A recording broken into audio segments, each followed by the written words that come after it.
ರಾಜ ವಿಕ್ರಮನ ಆಸ್ಥಾನದಲ್ಲಿ ಆ ಗ್ರಹಗಳ ವಿಚಾರವನ್ನು ಯಾವ ರೀತಿಯಲ್ಲಿ ಒಬ್ಬೊಬ್ಬ ಬ್ರಾಹ್ಮಣೋತ್ತಮರು ಮೇಲಕ್ಕೆದ್ದು ನಿಂತ್ಕೊಂಡು ಹೇಳ್ತಾ ಇದ್ದಾರೆ ಅಂದ್ರೆ ಕಮಲ ಮಿತ್ರ ಸೂರ್ಯ ತೇಜ ವಿಮಲ ಜಗಕ್ಕೆ ಯೋಗ್ಯ ತೇಜ ಕಮಲ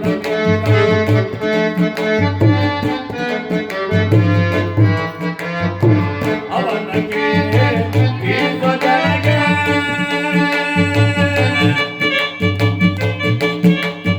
ಅಯ್ಯ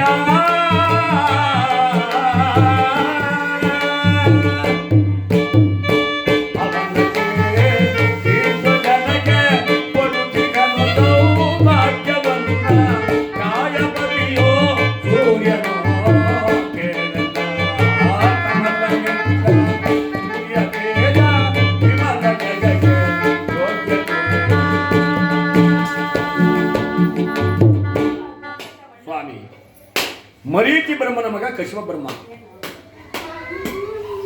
ಈತನ ಮಗನೇ ಸೂರ್ಯನು.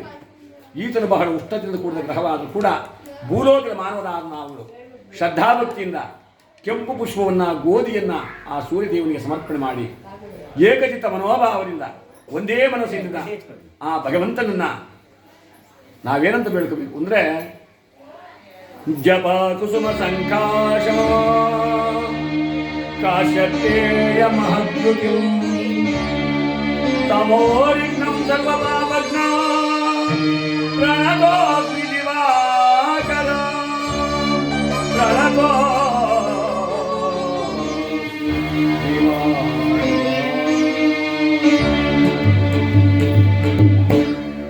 ಸೂರ್ಯದೇವರಿಗೆ ಸೂರ್ಯದೇವರ ಪಾದಾರವಿಂದಕ್ಕೆ ಗೋವಿಂದ, ಸೂರ್ಯಗ್ರಹದ ಪಾದಾರವಿಂದಕ್ಕೆ ಗೋವಿಂದ. ಹರ ನಮ ಪಾರ್ವತಿ ಪತಯೇ.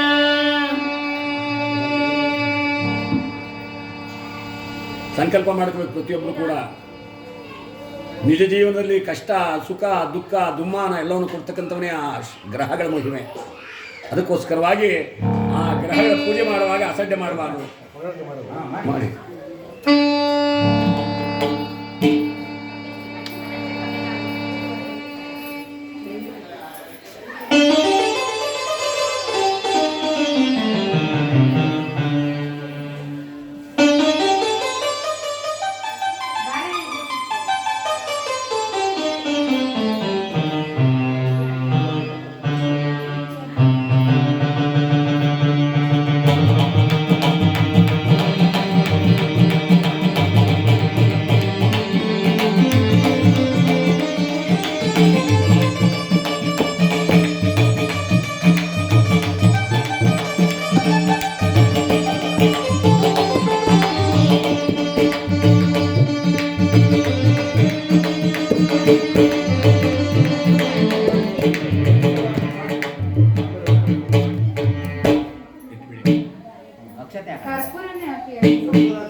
ಎರಡನೇ ಬ್ರಾಹ್ಮಣ ಮೇಲೆ ಇದ್ದಂತೆ ಸ್ವಾಮಿ, ನಾನು ಚಂದ್ರಗ್ರಹದ ವಿಚಾರವನ್ನು ಚೆನ್ನಾಗಿ ತಿಳ್ಕೊಂಡಿದ್ದೇನೆ.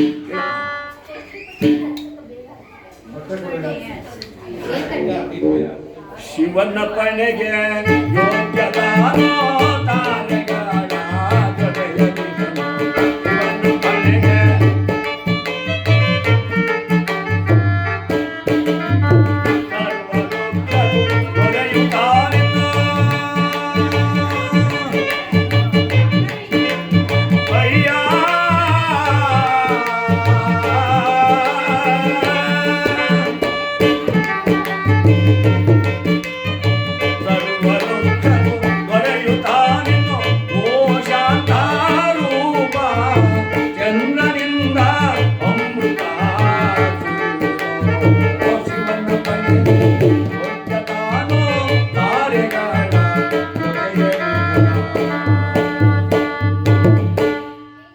ಶಿವನು ತನ್ನ ಜಟಾಮಟ್ಟದಲ್ಲಿ ಕಟ್ಕೊಂಡಿದ್ದಾನೆ ಯಾರು ಚಂದ್ರದೇವನನ್ನು. ಯಾಕೆಂದ್ರೆ ಇದು ಬಹಳ ತಂಪಾದ ಗ್ರಹ. ಹಲವಾರು ವಿಷವನ್ನು ಕುಡಿದಾಗ ಮಹಾನುಭಾವನ ಆಗ್ತಕ್ಕಂಥ ಶಿವ ತಾನು ಆ ಉರಿತಾಪವನ್ನು ಕಡಿಮೆ ಮಾಡ್ಕೋಬೇಕಾದ್ರೆ ಇದು ತಂಪಾದ ಗ್ರಹ ಅಂತ ತಿಳ್ಕೊಂಡು ಅದನ್ನು ತನ್ನ ಜೊತೆಯಲ್ಲಿ ಕಟ್ಟಿಕೊಂಡ. ನಾವಿವತ್ತು ಯಾವುದೇ ದೇವಸ್ಥಾನಕ್ಕೆ ಹೋಗಲಿ, ಒಂದು ಶಿವನ ವಿಗ್ರಹದ ಮುಂದೆ ನಿಂತ್ಕೊಳ್ಳಿ, ಶಿವನ ತಲೆ ಮೇಲೆ ಚಂದ್ರ ಇರ್ತಾನೆ. ಆದ್ದರಿಂದಲೇ ಅವನಿಗೆ ಚಂದ್ರಶೇಖರ ಅಂತ ಹೆಸರು ಬಂದಿದ್ದು. ಅಂತಹ ಮಹಾನುಭಾವನನ್ನ, ಆ ಚಂದ್ರದೇವನನ್ನ ಜೀವದಾತ, ಸಕಲ ಜೀವ ಜಂತುಗಳಿಗೆಲ್ಲ ಅವನೇ ಆಧಾರ. ಅದಕ್ಕೋಸ್ಕರವಾಗಿ ಅಂತಹ ಚಂದ್ರದೇವನಿಗೆ ಹೊಸಬಟ್ಟಿಯನ್ನ, ಅಕ್ಕಿಯನ್ನ ಪೂಜೆಗಾಗಿತ್ತು. ಯಾವ ರೀತಿಯಲ್ಲಿ ನಾವು ಸಂಕಲ್ಪ ಮಾಡಬೇಕು, ಯಾವ ರೀತಿಯಲ್ಲಿ ನಾವು ಪ್ರಾರ್ಥನೆ ಮಾಡಿಕೊಂಡ್ರೆ ನಮಗೆ ಏನು ಭಾಗ್ಯವನ್ನು ನಾವು ಕೊಡ್ತಾನೆ, ಪ್ರಾಣ ಭಯದಿಂದ ದೂರ ಮಾಡ್ತಾನೆ, ಪ್ರಾಣದಾತ ಅಂತ ಎಂಬ ಹೆಸರು ಬರ್ತದೆ.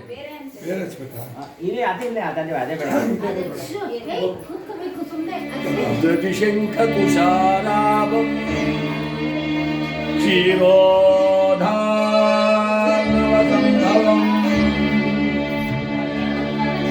ದಧಿಶಂಖ ತುಷಾರಾಭಂ ಕ್ಷೀರೋಧಾನವಸಂಭವಂ ನಮಾಮಿ ಶಶಿನಂ ಸೋಮ ಶಂಭೋರ್ಮಕುಟಭೂಷಣ ಶಂಭೋ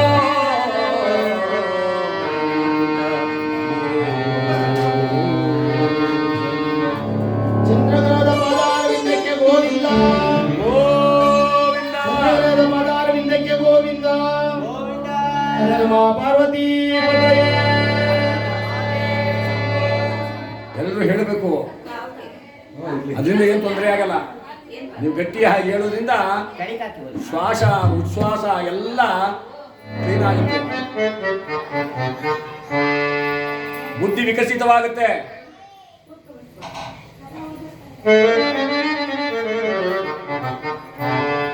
ಕುಂತ್ಕೊಳ್ಳಿ. ಸ್ವಲ್ಪ ಹೊತ್ತು ಸಾವರಿಂದ ಒಂದು ದೇವಸ್ಥಾನಕ್ಕೆ ಹೋದ್ರೆ, ಒಂದು ಕಥೆ ಕೇಳಕ್ ಹೋದಾಗ ಒಂದು ಸ್ವಲ್ಪ ಹೊತ್ತಾದ್ರೂ ಕುಂತಿರ್ಬೇಕು. ಭಗವಂತ ನಾನು ಎಂಥವ್ರದ್ದು ನಿಮ್ಗೆ ಗೊತ್ತಿರುವಂಥ ಕೈ ಮುಗಿದ್ಬಿಟ್ಟು ಓಡಿ ಬಂದ್ಬಿಟ್ರೆ ದೇವರೊಪ್ಪಲ್ಲ. ಆ ದೇವಸ್ಥಾನದಲ್ಲಿ ಕುಂತ್ಕೊಂಡು ಒಂದು ಅರಗಳಿಗೆ ಆದರೂ ನಮ್ಮ ಮನದಲ್ಲಿರುವುದನ್ನ ಭಗವಂತನಿಗೆ ಹೇಳಿದ್ರೆ ಆ ಭಗವಂತ ಎಲ್ಲವನ್ನು ತಾನು ಸಾಂಗವಾಗಿ ನಿವಾರಣೆ ಮಾಡ್ತಾನೆ, ಸಂದೇಹವಿಲ್ಲ. ಅಂದಾಗ ವಿಕ್ರಮಾದಿತ್ಯ ಮಹಾರಾಜ ಹೇಳಿದ, ಆ ಚಂದ್ರದೇವನಿಗೂ ನನ್ನ ಅನಂತ ಕೋಟಿ ವಂದನೆಗಳು. ಮೂರನೇ ಬ್ರಾಹ್ಮಣ ಮೇಲಕ್ಕೆದ್ದ, ಸ್ವಾಮಿ ನಾನು ಮಂಗಳ ಗ್ರಹದ ವಿಚಾರವನ್ನು ನಾನು ಚೆನ್ನಾಗಿ ತಿಳ್ಕೊಂಡಿದ್ದೀನಿ, ಹೇಳಪ್ಪ. ಅಂಗಾರಕ, ಭೂಮಿಕುಮಾರ, ಮಂಗಳದೇವ ಅಂತ ಹಲವಾರು ಹೆಸರನ್ನು ಕರೆಸ್ಕೊಳ್ತಿದ್ದ ಈ ಮಂಗಳ. ಅದಕ್ಕೆ ಹೇಳ್ತಾರೆ, ಮಂಗಳನು ಬಲು ಸುಂದರನು ಮಂಗಳ ಕಾರಕ ಅವನು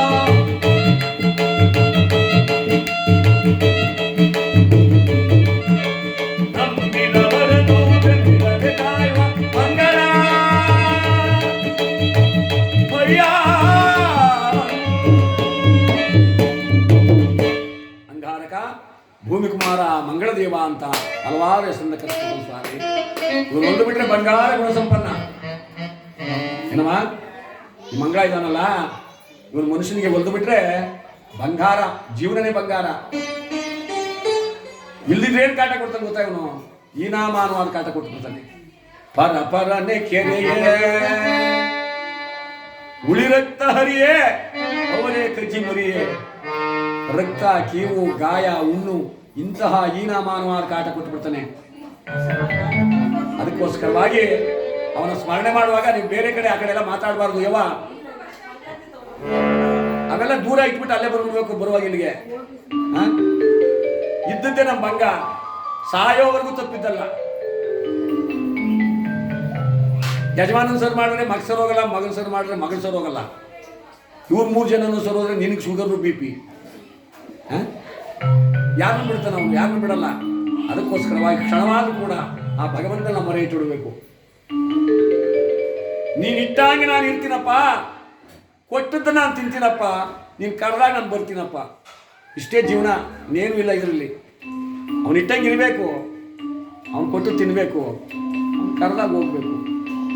ಇದು ನಾವೇನಾದ್ರು ಬದಲಾವಣೆ ಮಾಡೋಕ್ಕಾಗತ್ತೇನಮ್ಮ? ಹೇಳಿ, ನೀವೇನೇ ಮಾಡೋಕ್ಕಾಗತ್ತೇನೋ? ನಾನು ಹಂಗಿರ್ಬೇಕು, ಹಿಂಗಿರ್ಬೇಕು. 30 ಲಕ್ಷ ರೂಪಾಯಿ ಕಾರಲ್ಲೇ ಓಡಾಡಬೇಕು ನಾನು, ಅದು ನಡೀತದ? ಅವನು ಹೆಂಗಿಟ್ಟಿರ್ತಾನೆ ನಾವು ಹಂಗೆ ಇರಬೇಕು. ಹೀಗಿರ್ಬೇಕಾದ್ರೆ ಆ ಮಹಾನುಭಾವ ವಿಕ್ರಮಾದಿತ್ಯ ಮಹಾರಾಜ ಹೇಳ್ತಾನೆ, ಆ ಮಂಗಳ ದೇವನಿಗೂ ನನ್ನ ಅನಂತ ಕೋಟಿ ವಂದನೆಗಳು. ಏನಂತ ಪ್ರಾರ್ಥನೆ ಮಾಡ್ಕೋಬೇಕು? ನೀವು ಸಂಕಲ್ಪ ಮಾಡ್ಕೋಬೇಕು. ಧರಣಿ ಗರ್ಭ ಸಂಭೂತಂ ವಿದ್ಯುತ್ಕಾಂತಿ ಸಮಪ್ರಭಂ ಕುಮಾರಂ ಶಕ್ತಿಹಸ್ತಂ ತಂ ಮಂಗಳಂ ಪ್ರಣಮಾಮಿ. ಮಂಗಳಗ್ರಹದ ಪಾದಾರವಿಂದಕ್ಕೆ ಗೋವಿಂದ, ಮಂಗಳಗ್ರಹದ ಪಾದಾರವಿಂದಕ್ಕೆ ಗೋವಿಂದ ಗೋವಿಂದ. ಪಾರ್ವತಿ ಪದಯೇ. ನಾಲ್ಕನೇ ಬ್ರಾಹ್ಮಣ ಮೇಲೆ ಕೇಳ್ತೀನಿ, ಸ್ವಾಮಿ ನಾನು ಬುಧಗ್ರಹದ ವಿಚಾರವನ್ನು ಹೇಳಬಲ್ಲೆ ಸ್ವಾಮಿ. ಹೇಳಪ್ಪ. ಬುದ್ಧಿಯೊಳಗೆ ಪ್ರಸಿದ್ಧನವನೋ ವೃದ್ಧಿ ಕೊಡುವ ಜಗದ ಜನತೆ. ಬುದ್ಧಿಯೊಳಗೆ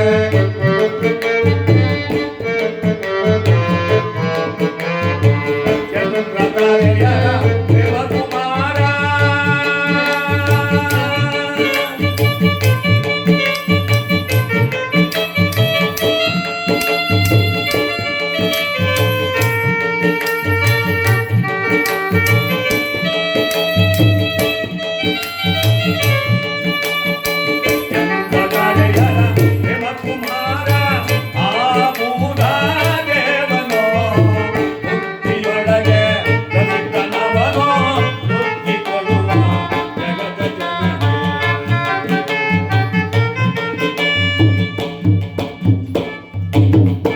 ಬುದ್ಧಿಯೊಳಗೆ ಪ್ರಸಿದ್ಧನಾತಕ್ಕಂಥನು ಬುಧಗ್ರಹ.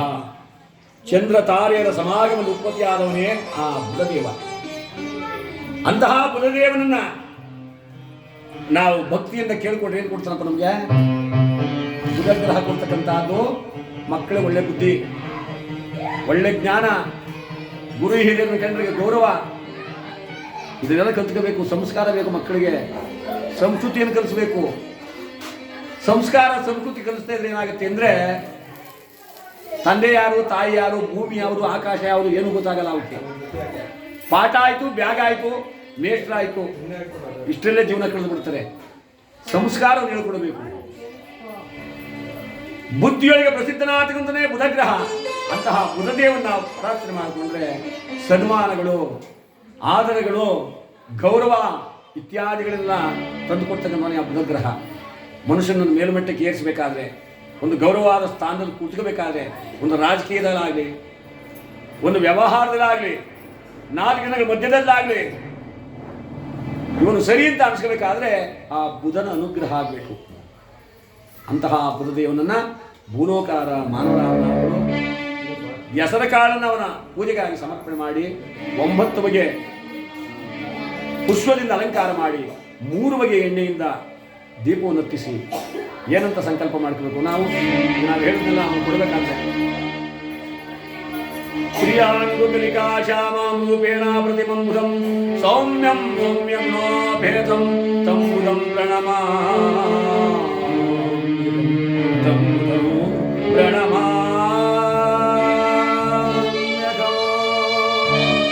ಬುಧಗ್ರಹದ ಪಾದಾರವಿಂದಕ್ಕೆ ಗೋವಿಂದ, ಬುಧಗ್ರಹದ ಪಾದಾರವಿಂದಕ್ಕೆ ಗೋವಿಂದ.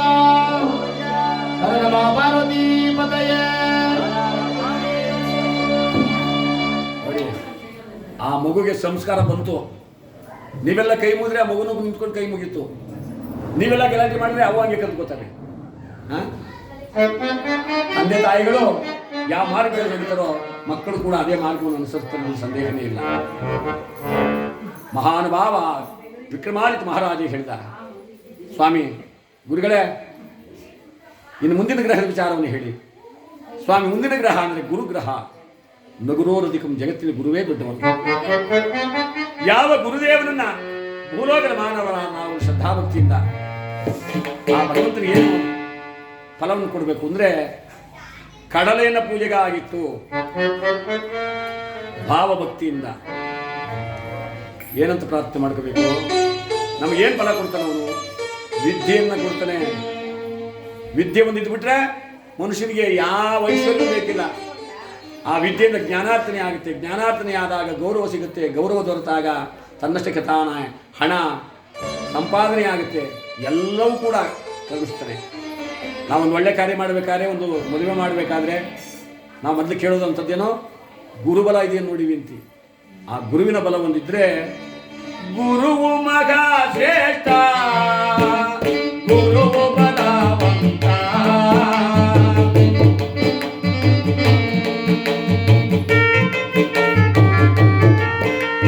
ಗುರುವು ಮಗ ಶ್ರೇಷ್ಠ ಗುರುವು ಬಲವಂತ ಗುರುವಿಗೆ ಅಧಿಕಾರ ಜಗದೊಳಗಾರಿಲ್ಲ ಜಗದೊಳಗಾರಿಲ್ಲ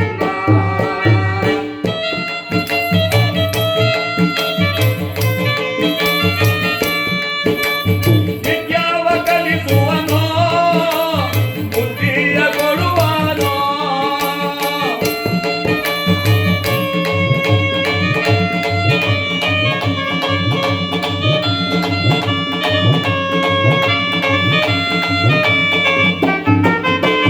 ವಿದ್ಯಾವ ಕಲಿಸುವನೋ ಅವನು ಬುದ್ಧಿಯ ಕೊಡುವನೋ ದಾರಿಯ ತೋರಿ ಮಾರ್ಗಾದಿ ನಡೆಸಿ ದಾರಿಯ ತೋರಿ ಮಾರ್ಗಾದಿ ನಡೆಸಿ ಅವನು ಸನ್ಮಾರ್ಗದಲ್ಲಿ ಗುರುವು ಮಗ ಶ್ರೇಷ್ಠ ಗುರುವು ಬಲವಂತ ಗುರುವು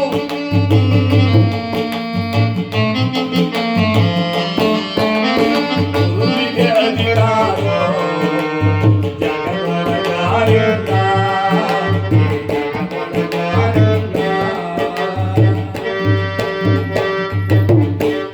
ಗುರುಗಿಂತ ಶ್ರೇಷ್ಠರು ಅಧಿಕನು ಜ್ಞಾನವಂತನು ಜಗದೊಳಗೆ ಇನ್ಯಾರಿಲ್ಲ.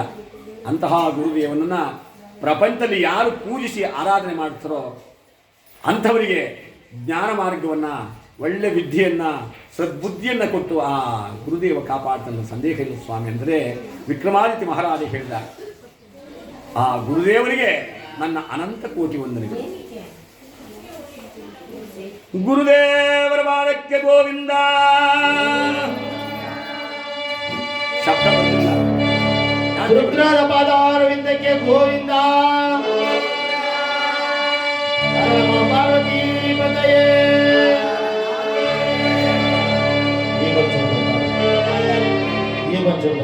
ಸ್ವಲ್ಪ ಪರವಾಗಿಲ್ಲ. ಇಲ್ಲದೆ ಏನಾಗುತ್ತೆ ಅಂದ್ರೆ ಈ ತಿರ್ತಿಗೆ ಹೋಗೋರು ಅಂತಾರಲ್ಲ ಗೋವಿಂದ ಗೋವಿಂದ ಆ ಬಂಗದ ಗೋವಿಂದನ ಅಂದೇನು ಪ್ರಯೋಜನ? ಕೂಗಿದ್ರೆ ಅವನು ಮುಟ್ಟಬೇಕು. ಹೆಂಗೆ ಕೂಗಬೇಕು? ಗೋವಿಂದ.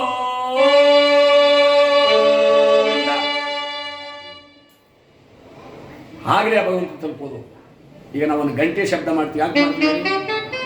ಒಂದು ಜಾತ್ರೆ ಶಬ್ದವನ್ನು ಮಾಡಿಸ್ತೀವಿ ಮನೇಲಿ, ಶಂಕನಾದವನ್ನು ಮಾಡಿಸ್ತೀವಿ. ಇದೆಲ್ಲ ಯಾಕೆ? ಆ ನಾದದಲ್ಲಿ ಭಗವಂತ ಇದ್ದಾನೆ ಅಂತ.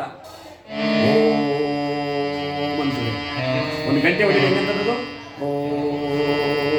ಆ ತರಂಗಗಳಂತೆ ಅಲೆ ಅಲೆಯಾಗಿ ಆ ಭಗವಂತ ಲೀನವಾಗಿದ್ದಾನೆ, ಎಲ್ಲೆಲ್ಲೋನಿದ್ದಾನೆ ಅಂದಾಗ ಮತ್ತೊಬ್ಬ ಬ್ರಾಹ್ಮಣ ಮೇಲ್ಕಿದ್ದಂತೆ, ಸ್ವಾಮಿ ನಾನು ಶುಕ್ರನ ವಿಚಾರವನ್ನು ಚೆನ್ನಾಗಿರ್ತಿದ್ದೇನೆ, ಹೇಳಪ್ಪ. ಅಸುರರಿಗೆ ಗುರುವೋ ತಾನೋ ಅಸುರರಿಗೆ ಗುರುವೋ ಅಸುರರಿಗೆ ಗುರುವೋ ತಾನೋ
ಯಾರು ಅಸುರರು ಅಂದರೆ ರಾಕ್ಷಸರು, ಸುರರು ಅಂದರೆ ದೇವತೆಗಳು. ಈ ಶುಕ್ರದೇವ ರಾಕ್ಷಸರಿಗೆ ಗುರು. ಇವತ್ತು ಹೇಳ್ತಾರೆ ನೋಡಿ, ಯಾವ ದೇಶ ಇದ್ರೆ ಶುಕ್ರ ದೇಶ ಇರಬೇಕು ಅಂದ್ರಿ. ಆ ಶುಕ್ರ ದೇಶ ಇದ್ರೆ ಹಣದ ಹೊಳೆ ಹರಿವು ಎಲ್ಲೆಲ್ಲೂ ಕೂಡ. ಆ ಶುಕ್ರ ದೇಶ ಇಲ್ಲ ಅಂದ್ರೆ ಸಂದೇವತೆಗೆ ಸಾವಿರಾರು ಸಮರ್ಪಯಾಮಿ ಉಳಿಯೋಲ್ಲ. ಅದಕ್ಕೋಸ್ಕರವಾಗಿ ಅಂತಹ ಶುಕ್ರದೇವನನ್ನ ಭೂಲೋಕದ ಮಾನವರಾದ ನಾವುಗಳು ಶ್ರದ್ಧಾಭಕ್ತಿಯಿಂದ ಅವರೇ ಕಾರಣ ಪೂಜೆಗಾಗಿತ್ತು ಏನಿರ್ಬೇಕು ಶುಕ್ರದೇವನಿಗೆ ಫಲಪುಷ್ಪಾದಿಗಳನ್ನು ಸಮರ್ಪಣೆ ಮಾಡಿ ಒಂದೇ ಮನಸ್ಸಿನಿಂದ ಆ ಶುಕ್ರದೇವವನ್ನು ನಾವು ಏನಂತ ಪ್ರಾರ್ಥನೆ ಮಾಡ್ಕೋಬೇಕು? ನಮಗೆ ಐಶ್ವರ್ಯವನ್ನ, ಆರೋಗ್ಯಕ್ಕಿಂತಲೂ ಇವನು ಕೊಡ್ತಕ್ಕಂಥದ್ದೇ ಐಶ್ವರ್ಯ ಭಾಗ್ಯ, ಹಣದ ಸಂಪಾದನೆ. ಯಾವುದು ಕೈ ಹಾಕಲು ಜಯವಾಗಬೇಕು, ಯಾವುದು ಕೈ ಹಾಕಲು ಲಾಭ ದೊರಕಬೇಕು. ಆ ಶುಕ್ರನ ದೇಶ ಇದ್ದು ಬಿಟ್ರೆ, ಇಲ್ಲಾಂದ್ರೆ ಯಾವುದು ಕೈ ಹಾಕಲು ಮುಗಿದು ಮೊನ್ನೆ. ನಾವೇನಂತ ಪ್ರಾರ್ಥನೆ ಮಾಡ್ಕೋಬೇಕು ಅಂದ್ರೆ, ನೀವು ಕೂಡ ಸಂಕಲ್ಪ ಮಾಡ್ಕೋಬೇಕು.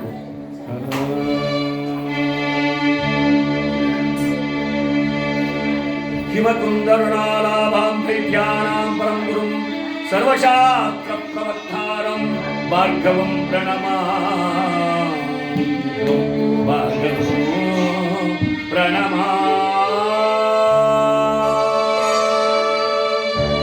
ಶುಕ್ರದೇವನ ಪಾದಾರವಿಂದಕ್ಕೆ ಗೋವಿಂದ, ಶುಕ್ರದೇವನ ಪಾದಾರವಿಂದಕ್ಕೆ ಗೋವಿಂದ. ಹರ ನಮ ಪಾರ್ವತಿ ಪತವೇ. ಏಳನೇ ಬ್ರಾಹ್ಮಣ ಮೇಲಕ್ಕೆದ್ದಂತೆ ನಾನು ಶನಿದೇವರ ವಿಚಾರವಾಗಿ ನಾನು ಚೆನ್ನಾಗಿ ತಿಳ್ಕೊಂಡಿದ್ದೀನಿ ಸ್ವಾಮಿ. ಹೇಳಪ್ಪ, ಆ ಶನಿದೇವರ ಕಥೆಯನ್ನ ಯಾವ ರೀತಿಯಲ್ಲಿ ರಾಜ ವಿಕ್ರಮನಿಗೆ ಆ ಬ್ರಾಹ್ಮಣೋತ್ತಮ ಆ ಸಭೆಯಲ್ಲಿ ಹೇಳ್ತಾ ಇದ್ದಾನೆ ಅಂದ್ರೆ, ರಾಜನ ಶನಿಯ ಮಹಿಮೆಯ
ರಾಜ ವಿಕ್ರಮನಿಗೆ ಹೇಳ್ತಾ ಇದ್ದಾನೆ, ಹೇಳುವ ಗ್ರಹದ ವಿಚಾರವನ್ನು ಹೇಳ್ತೀನಿ.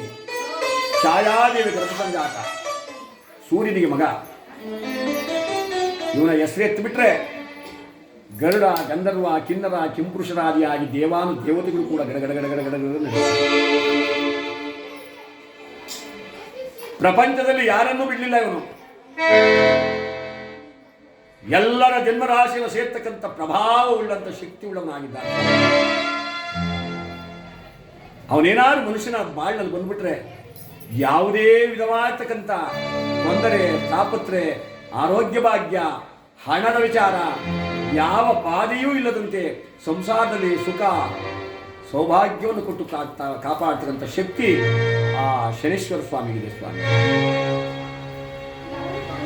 ಇವನೇನಾರ ಕ್ರೂರನಾಗ್ಬಿಟ್ರೆ ಈ ಪ್ರಪಂಚದಲ್ಲಿ ಇರಲೋ ಬ್ಯಾಡೋ ಅಂತ ಯಾತನೆಯನ್ನು ಕೊಡ್ತಕ್ಕಂಥ ಶಕ್ತಿ ಅವನಿಗುಂಟು.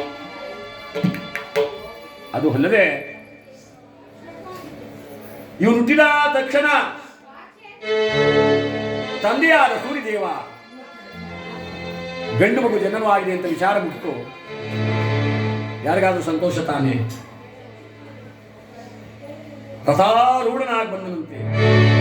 ಸಪ್ತಾಶ್ವರನ ರಥಕ್ಕೆ ಬಿಟ್ಕೊಂಡು ಅರುಣನನ್ನು ಸಾರಥಿಯನ್ನಾಗಿ ಮಾಡಿಕೊಂಡು ಯಾವ ಮಹಾನುಭಾವ ಸೂರ್ಯದೇವ ಧಡ ಧಡ ಧಡ ಧಡ ಧಡ ಆಗ ತಾನೇ ಛಾಯಾದೇವಿ ಮಗುವನ್ನು ಎತ್ತು ಮರದಲ್ಲಿ ಹಾಕೊಳ್ಳೆ. ಸೂರ್ಯದೇವ ರಥದಿಂದ ಇನ್ನೇನು ಕೆಳಗಿಳಿಯಬೇಕಂತೆ.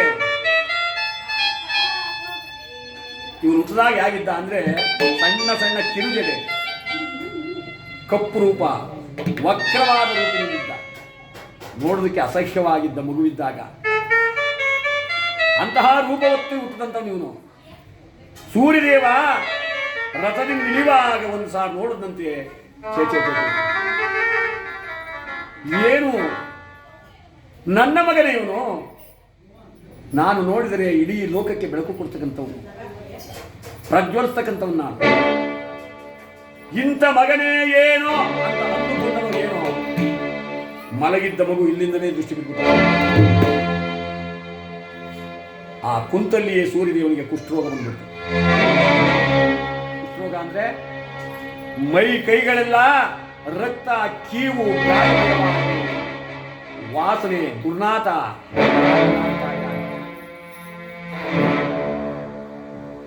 ರಥದಲ್ಲಿ ಕಟ್ಟಿದ್ದ 7 ಅಶ್ವಗಳ ಕಣ್ಣುಗಳು ಕಾಣದಂತೆ ರಥದ ಮುಂದೆ ಹೋಗಕ್ಕಾಗಲ್ಲ. ರಥ ನಡೆಸುತ್ತಿದ್ದ ಸಾರಥಿಯ 2 ಕಾಲುಗಳು ಬತ್ತು ಹೋದವು. ಮಹಾನುಭಾವ ದೃಷ್ಟಿ ಬಿಟ್ಟ ಕಾರಣಕ್ಕೆ ಅಂತಹ ಶಕ್ತಿಯುಳ್ಳವನಾಗಿದ್ದಾನೆ ಎಂದು ನಾವು ಸ್ವಲ್ಪ ಹೊತ್ತು ಯೋಚನೆ ಮಾಡಬೇಕು. ಜಗತ್ತಿನ ಸೂರ್ಯ ಹುಟ್ಟಲಿಲ್ಲ, ಸೂರ್ಯ ಮುಳುಗಲಿಲ್ಲ, ಬ್ರಹ್ಮಾಂಡವೇ ತನ್ನ ಸಮತೋಲನವನ್ನು ಕಳ್ಕೊಬಿಡ್ತು. ಏನು ಪೂಜೆ ಪುರಸ್ಕಾರಗಳಿಲ್ಲ, ಜಪ ತಪಗಳಿಲ್ಲ, ಹಕ್ಕಿ ಪಕ್ಷಿಗಳೆಲ್ಲ ದಿಕ್ಕು ತಪ್ಪಿ ಓಡಾಡುತ್ತಾರೆ. ಯಾಕೆ ಹೀಗಾಯಿತು? ದೇವಾನು ದೇವತೆಗಳು ಯೋಚನೆ ಮಾಡ್ತಾ ಇದ್ದಾರಂತೆ. ಎಲ್ಲರೂ ಒಂದೆಡೆ ಸೇರಿ ಯೋಚಿಸಿದಾಗ ಮಹಾನುಭಾವನಾಥರಾದ ಶನೇಶ್ವರ ಸ್ವಾಮಿ ತಂದೆ ಮೇಲೆ ದೃಷ್ಟಿ ಬಿಟ್ಟಿದ್ದಾನೆ. ಸೂರ್ಯ ಹುಡ್ತಾ ಇಲ್ಲ, ಸೂರ್ಯ ಮುಳುಗ್ತಾ ಇಲ್ಲ, ಬ್ರಹ್ಮಾಂಡವೇ ಕತ್ತಲಮಯವಾಗಿದೆ ಸ್ವಾಮಿ. ಹಾಗಾದ್ರೆ ಬನ್ನಿ ಆ ಪರಮಾತ್ಮನ ನಾವೆಲ್ಲರೂ ಬೇಡ್ಕೊಳ್ಳೋಣ ಅಂತ ಹೇಳಿ ಸರ್ವರೂ ಕೂಡ ದೇವಾನುದೇವರುಗಳು ಆ ಶನಿದೇವರ ಮುಂದೆ ಒಂದು ಕೇಳ್ಕೊತಾ ಇದ್ದಾರೆ. ಶನಿರಾಜ, ಏನು ತಪ್ಪು ಮಾಡಿದೆನೆಂದು ನೀ ಕಾಡುವೆ, ಏನು ತಪ್ಪು ಮಾಡಿದೆನೆಂದು ನೀ ಕಾಡುವೆ, ನಿನ್ನ ಭಕ್ತನಾಗಲೇ ಮಾಡಿದನೆಂದು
ಲೋಕ ಕಲ್ಯಾಣವಾಗಲಿ, ಜಗತ್ತು ಉದ್ಧಾರವಾಗಲಿ ಪರಮಾತ್ಮ ಅಂತ ಎಲ್ಲರೂ ಬೇಡಿಕೊಂಡಾಗ ಆಗ ಕೃತಾರ್ಥನಾಗಿ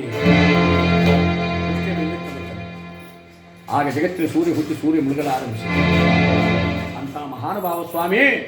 ಈ ಶನಿದೇವ ಅಂದರೆ ನ್ಯಾಯ, ನೀತಿ, ಸತ್ಯ, ಧರ್ಮ ಅಳತೆ ಮಾಡಿ ತೂಗಬಲ್ಲಂತ ಒಬ್ಬ ರಾಜ. ಅವನು ಸಿಂಹಾಸನ ಮೇಲೆ ಕುಂತ್ಕೊಂಡು ಯೋಚನೆ ಮಾಡ್ತಾನೆ. ಹುಟ್ಟಿದ ತಕ್ಷಣ ತಂದೆ ತಾಯಿಗಳಿಗೆ ಇಂಥ ಕಷ್ಟವನ್ನು ಕೊಟ್ಟವನ್ನು ನಾವು ಮಾಡಬೇಕು, ದೇವರಂತ ಪೂಜೆ ಮಾಡಬೇಕು.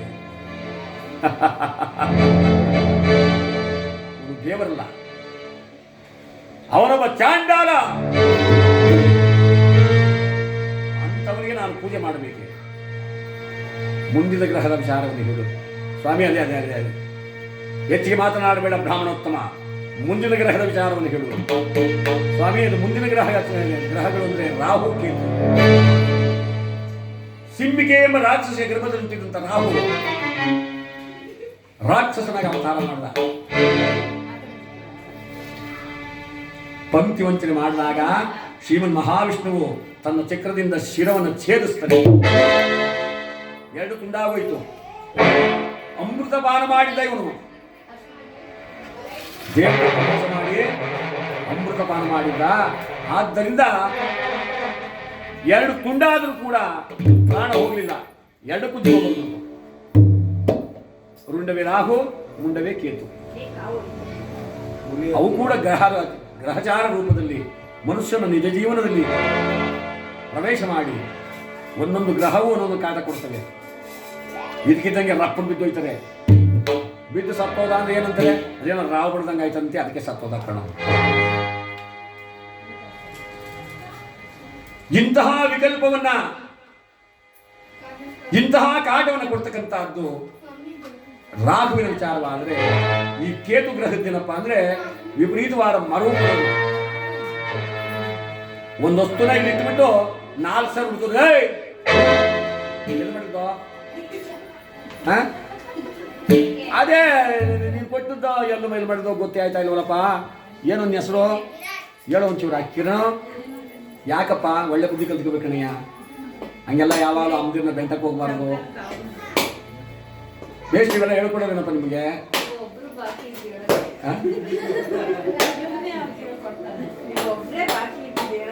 ಏನ್ ಮಾಡಕ್ಕಾಗತ್ತೆ ಈಗಿನ ಮಕ್ಕಳು? ಆದ್ರೂ ನಾವು ಹೇಳ್ಕೊಡ್ಬೇಕು. ಮೊನ್ನೆ ಸ್ವಾತಂತ್ರ್ಯ ದಿನಾಚರಣೆಗೆ ಅಂತ ನಾವೆಲ್ಲ ಒಂದ್ ಕಡೆ ಹೋಗಿದ್ದು, ಮಕ್ಕಳಿಗೆಲ್ಲ ಹೇಳ್ಕೊಡ್ತಾ ಇದ್ರು. ಹಾಡು ಹೇಳಪ್ಪ ಮೇಡಮ್ ಅರಿ ಹೇಳ. ಹೇಳಯ್ಯ. ಅವನು ಹೇಳ್ದ, ಆಕಾಶದ ಬೀಳಲಿ ಮೇಲೆ ನಾನೇ ನಿನ್ನವನೇ, ಭೂಮಿಯ ಬಾಯಿಗಿರಲಿ ನಿಧಾನ ಮಾಡಪ್ಪ. ಆಕಾಶ ಯಾವುದು? ಆಕಾಶನ ಇದನ್ನು ತೋರಿಸ್ತಾನೆ, ಭೂಮಿನ ಅದನ್ನು ತೋರಿಸ್ತಾನೆ. ಇನ್ನು ಅಪ್ಪ ಅವನು ಮರೆಯೋದ್ರಲ್ಲಿ ಸಂದೇಹನೇ ಇಲ್ಲ. ಇವರು ಮಕ್ಕಳಿಗೆ ನಾವು ಹೇಳ್ಕೊಡ್ಬೇಕು. ತಂದೆ ಯಾರು, ತಾಯಿ ಯಾರು, ಆಕಾಶ ಯಾವುದು, ಭೂಮಿ ಯಾವುದು, ಜಲ, ನಮ್ಮ ನಾಡು, ನುಡಿ ನಾವೆಲ್ಲ ಕಲಿಸ್ಕೊಡ್ಬೇಕು. ಬರೀ ಬುಕ್ ಇಟ್ಕೊಂಡು ಹೋದ ಕ್ಷಣಕ್ಕೆ, ನಂಬರ್ ತಗೊಂಡ ಕ್ಷಣಕ್ಕೆ ಅವನು ಉತ್ತೀರ್ಣ ಅಂತ ಅಲ್ಲ. ಅಂದಾಗ ಇಲ್ಲಿ ಯಾವ ಶನಿದೇವರನ್ನ, ಆ ಮಹಾನುಭಾವನನ್ನ, ಆ ಶನೇಶ್ವರ ಸ್ವಾಮಿಯನ್ನ ಭಕ್ತಿ ಕಡಿಮೆ ಹಾಕಿ, ಸ್ವಲ್ಪ ಕಮ್ಮಿ ಮಾಡಿ, ಕಡಿಮೆ ಹಾಕಿ ಪ್ರಾರ್ಥನೆ ಮಾಡುವಾಗ ಯಾವ ನವಗ್ರಹಗಳಲ್ಲಿ ಇವೆರಡು ಗ್ರಹಗಳು ಪ್ರತ್ಯೇಕವಾದ ಗ್ರಹವಾದರೂ ಕೂಡ ಅವು ಕೂಡ ಮನುಷ್ಯನಿಗೆ ನಿಜ ಜೀವನದಲ್ಲಿ ಕಷ್ಟ, ದುಃಖ, ದುಮ್ಮಾನ ಎಲ್ಲವನ್ನು ಕೊಡ್ತಾರೆ ಸ್ವಾಮಿ ಎಂದಾಗ ವಿಕ್ರಮಾದಿತ್ಯ ಕೈ ಮುಗಿದ. ರಾಹುಗೆ ಮಾಡಕ್ಕೆ ಗೋವಿಂದ, ಭಕ್ತನುದ್ಧಾರ ಮಾಡು ಗೋವಿಂದ, ಜಯ ನಮ ಪಾರ್ವತಿ ಪದಯೇ ಹರ ಶಂಭೋ. ಎಲ್ಲ ಗ್ರಹಗಳಿಗೂ ಪೂಜೆ ನೆರವೇರಿತು, ಶನಿದೇವರಿಗೆ ಮಾತ್ರ ಪೂಜೆ ಮಾಡಬೇಡ ಅಂತಾರೆ ವಿಕ್ರಮಾದಿತ್ಯ ಮಹಾರಾಜ. ಬ್ರಾಹ್ಮಣೋತ್ತಮ ಕೈ ಮುಗಿದು ಕೇಳ್ಕೊತೀನಿ, ಬೇಡಿ ಸ್ವಾಮಿ, ನಿಮ್ಮ ಮನೆಯ ಅನ್ನ ಉಂಡಿದ್ದೀನಿ, ಉಪ್ಪು ತಿಂದಿದ್ದೀನಿ, ಉಪ್ಪು ತಿಂದ ಮನೆಗೆ ಎರಡು ಬಗೆಬಾರದು, ನಿಮಗೆ ಅನ್ಯಾಯವಾಗುತ್ತೆ. ಅವನು ಸಾಮಾನ್ಯದವನಲ್ಲ, ಅವನಿಗೂ ಪೂಜೆ ಮಾಡಿಬಿಡಿ ಅಂದ್ರೆ ಬರಲಿ ನನ್ನ ಕಣ್ಣಿಗೆ. ಅವಾಗ ಪರೀಕ್ಷೆ ಮಾಡಲಿ ಸ್ವಾಮಿ. ಗುರುಮೂಲ, ನದಿಮೂಲ, ಸ್ತ್ರೀಮೂಲ, ದೈವಮೂಲ ಈ 4 ವಿಚಾರವನ್ನು ಹುಡುಕಬಾರದಂತೆ. ಹುಡುಕೋದು ನಾವೇ ಕೆಟ್ಟೋ. ಅದರಿಂದ ಪ್ರಯೋಜನ ಮಾಡಲ್ಲ. ಅವನಿಲ್ಲದ ಜಾಗವಿಲ್ಲ, ಅವನಿಲ್ಲದ ಸ್ಥಳವಿಲ್ಲ, ಅವನಿಲ್ಲದ ನೆಲೆಯಿಲ್ಲ. ಅವನೆಲ್ಲೆಲ್ಲಿಯೂ ಅಡಕವಾಗಿದ್ದಾನೆ. ಅಂಥವನನ್ನು ನೀವು ಪರೀಕ್ಷೆ ಬಿಟ್ಟಬೇಡಿ. ಎಲ್ಲವೋ ಬ್ರಾಹ್ಮಣ ಅಂದ್ರೆ ಇರೋ ಈ ಖಡ್ಗದಿಂದ ನಿನ್ನ ಮಸ್ತಕವನ್ನು ಛೇದಿಸು. ಖಡ್ಗವನ್ನು ಹಿಡಿದು ಜಲಪಿಸುತ್ತಾ ನಿಂತಿದ್ದಾನೆ. ಕಣ್ಣಿಂದ ಕಣ್ಣೀರು ಪಳ ಪಳ ಪಳ ಪಳ ಪಳ ಪಳ ಹರಿಯುತ್ತಾರೆ. ಪರಮಾತ್ಮ ನಿನ್ನ ಸ್ಮರಣೆ ಮಾಡುವ ಭಕ್ತರಿಗಿಂತ ಗತಿ ತಂದುಕೊಟ್ಬಿಟ್ಟಲ್ಲಪ್ಪ. ನೀನು ಬರದಿದ್ದರೆ ಈ ಮಹಾರಾಜ ನನ್ನ ಶಿರವನ್ನು ಉಳಿಸೋಲ್ಲ, ತೆಗೆದು ಬಿಡ್ತಾನೆ. ಎಲ್ಲಿರುವೆಯೋ ದೇವಾ ಬಾರಯ್ಯ ಕೇಳಿದೇವಾ.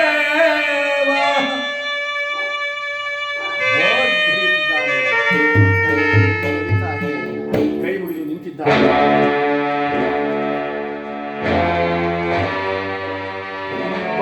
ತಂದೆ ಶನಿದೇವ ನಿನ್ನ ಮನಸಾರ ಪೂಜಿಸುವೆ.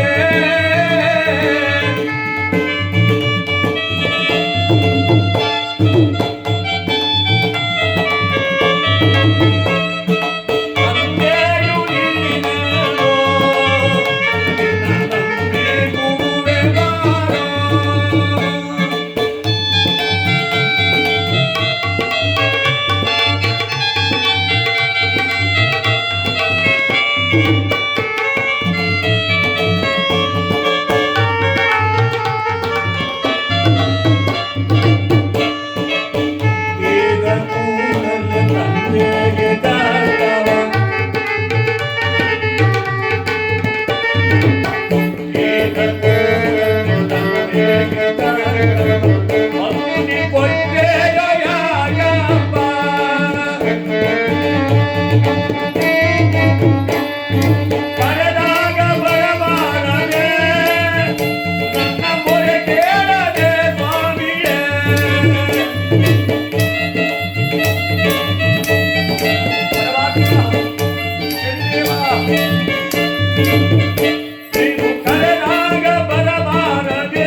ದಯಾಮಯ ಬೇಗ ಪ್ರತ್ಯಕ್ಷರಾಗು ತಂದೆ.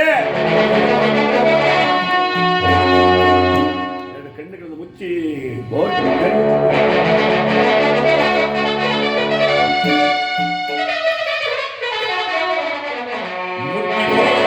ಇವನ ಭಕ್ತಿಯ ಭಗವಂತನ ಋತುಕಮಲಕ್ಕೆ ರಾಜನಾಡಿನ ನಿಂದನ ವಾಣಿಯೇ ಆ ಪರಮಾತ್ಮನ ಕಿವಿಗೆ ತಟ್ಟಿಬಿಡ್ತು. ಗಗನ ಮಾರ್ಗದಲ್ಲಿ ಬರುವ ಶನಿರಾಜಕ್ಕೆ ನಿಜ ಮನದ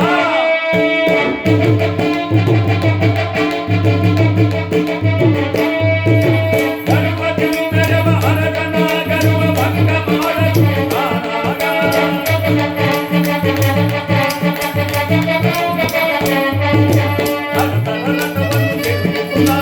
ಬೇಗ ಬಂದರು ಶನಿದೇವ.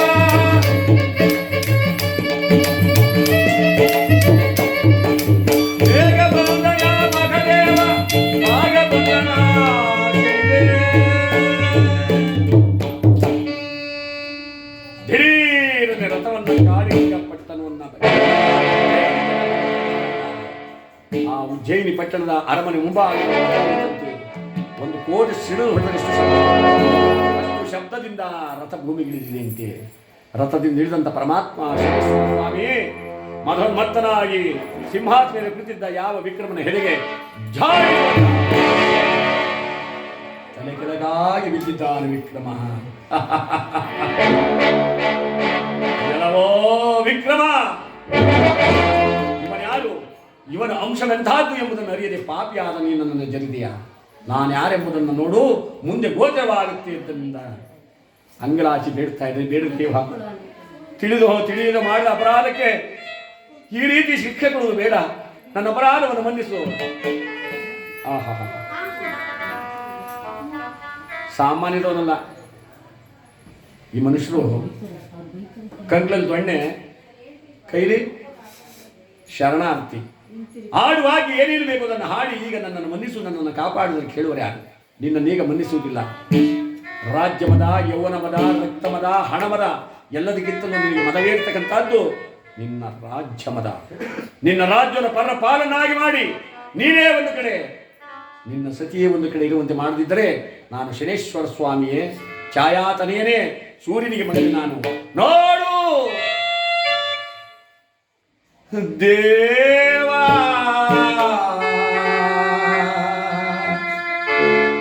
ಪಾಮರ ನೋಡು ಕೃಪೆಯ ಶನಿ ದೇವಾ, ಪಾಮರ ನೋಡು ಕೃಪೆಯ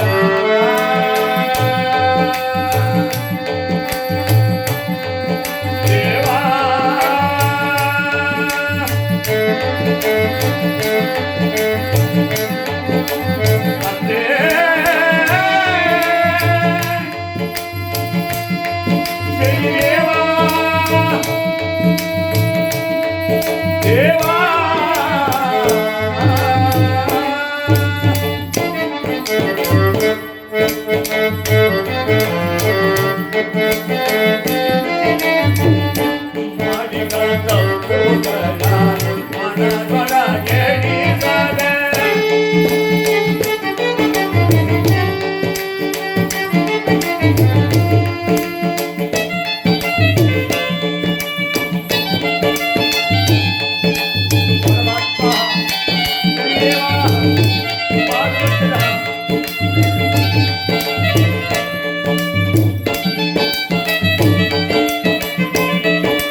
ನನ್ನ ಸರ್ವ ಅಪರಾಧವನ್ನು ಮನ್ನಿಸಿ ಕಾಪಾಡು.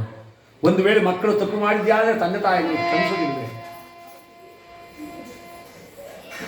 ಜಗತ್ತಿಗೆ ನೀನೊಬ್ಬ ತಂದೆಯಲ್ಲವೇ? ನಾವೆಲ್ಲರೂ ನಿನಗೆ ಸುಖರಲ್ಲವೇ? ಆ ಪುತ್ರ ವಾತ್ಸಲ್ಯದಿಂದ ಕಾಪಾಡು. ಎಲ್ಲವೋ ವಿಕ್ರಮ, ನಿನ್ನನ್ನೀಗ ಮನ್ನಿಸುವುದಿಲ್ಲ. ನಾನು ಯಾರೆಂದು ನಿನಗೆ ಮುಂದೆ ಗೋಚರವಾಗುತ್ತೆ. ಪಾಪಿಯಾದೆ ಮೋಸವೋದೆ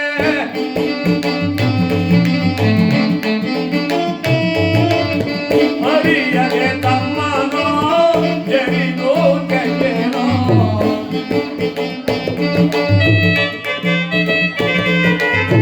ಹರಿಯದೆ ತಮ್ಮನೋ ಜರಿದು ಕೆಟ್ಟೆನೋ ದೇವಾ ಪಾಮರ ನೋಡುಯ ಶನಿ ದೇವಾ ಪಾಮರ ನೋಡುಯ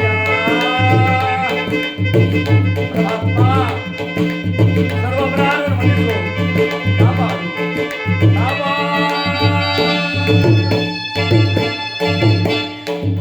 ಪಾದವನ್ನು ತಪ್ಪಿಕೊಂಡಿದ್ದಾನೆ ಪರಮಾತ್ಮ. ಥಟ್ಟನ ಮಾಯವಾಗುತ್ತ ಹಿಡಿದ ಪಟ್ಟನ್ನು ಬಿಟ್ಟು ನೋಡ್ತಾನೆ. ಪರಮಾತ್ಮ ಪುರುಷನಾಗಿ ಹೊರಟೋಗಿದ್ದಾನೆ. ಅಯ್ಯೋ ಪರಮಾತ್ಮ, ಶನಿದೇವ, ಪಾದದ ಮುಂದೆ